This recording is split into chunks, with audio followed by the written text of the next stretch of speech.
This is the book Japanese Children's Favorite Stories, Book 2, compiled by Florence Sakade, illustrated by Yoshio Hayashi.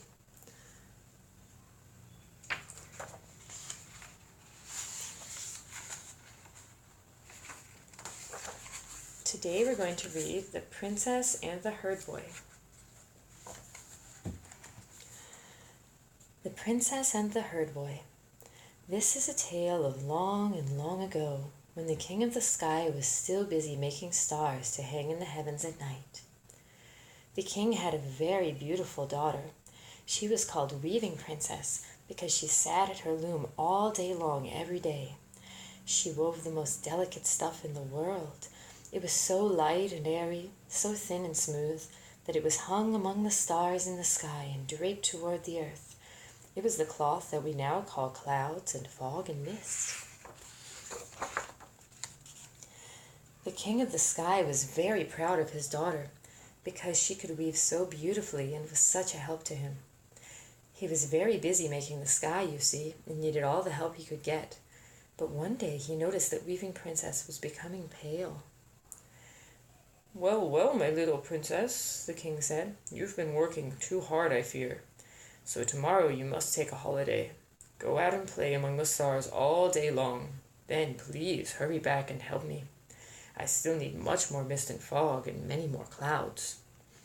The princess was very happy to have a holiday. She'd always wanted to go and wade in the stream called the Milky Way that flowed through the sky, but she never had time before. She put on her prettiest clothes and ran out among the stars, right over to the Milky Way. And there, in the middle of the stream, she saw a handsome boy washing a cow in the water. "Hello," the boy said to the princess. "Who are you?" "I'm the star Vega," she answered, "but everyone calls me Weaving Princess." "I'm the star Altair," said the boy, "but everyone calls me Herdboy because I tend the cows that belong to the king of the sky. I live over there on the other side of the Milky Way. Won't you come over to my house and play with me?" So the herdboy put the princess on the back of the cow and led her across the stream to his house. They played all sorts of wonderful games and had so much fun that the princess forgot all about going home to help her father. The king of the sky became very worried when the princess failed to come home. He sent a magpie as his messenger to find her and tell her to come home. But when the magpie spoke to the princess, she was having so much fun that she wouldn't even listen. Finally, the king had to go himself and bring the princess home. "You've been a very bad girl," the king said. "Just look at the sky, not even finished yet. You've been away playing, and the sky needs clouds and mist and fog. So you can never have another holiday. You must stay here and weave all the time." The king poured more and more star water into the Milky Way. Until now it had been a shallow stream that you could wade across, but the king poured in so much star water that it became a deep, deep river. The princess and the herdboy lived on opposite sides of the river, so now there was no way they could get across to each other. So the princess went into her little house in the sky and sat in front of her loom. But she was so lonely and longed so much for her herdboy that she couldn't weave at all. Instead, she just sat there weeping all the time, and the sky became emptier and emptier, with no clouds and no mist and no fog. Finally, the king said, "Please, my little princess, you mustn't cry all the time.